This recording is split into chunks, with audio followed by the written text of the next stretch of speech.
Hi, Jess here from Milestone Plumbing.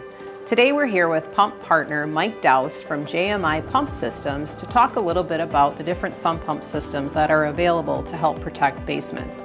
Mike, great to have you here today. Thanks, Jess. JMI Pumps, for everyone out there, is a distributor of sump, sewage, and grinder pumps.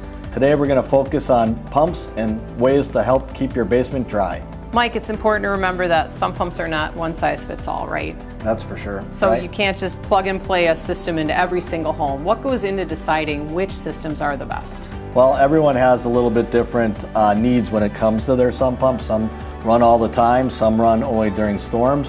So it's a good idea to get a professional in there to help size and determine which type of system is right for their particular needs.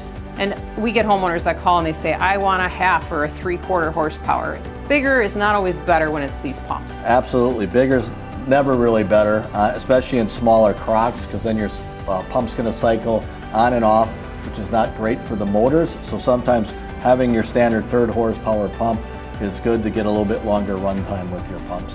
And any home really should have a backup, depending on what scale, but something in case the power goes out, possibly a second pump if there's a pump failure, right? I mean, that's a common sense thing for making sure to protect that investment. Absolutely, especially if you have a finished basement, you need protection. So you definitely are better off with a battery backup. At the very least, if you're not going to put anything in and you don't have a finished basement, you need an alarm.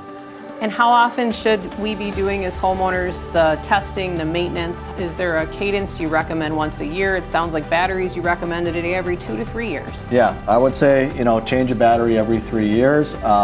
If maintenance, depending on how often your sump pit runs, if it runs often, you might not need to do as much maintenance on your primary pump, but if you have a backup, you should still let that run occasionally.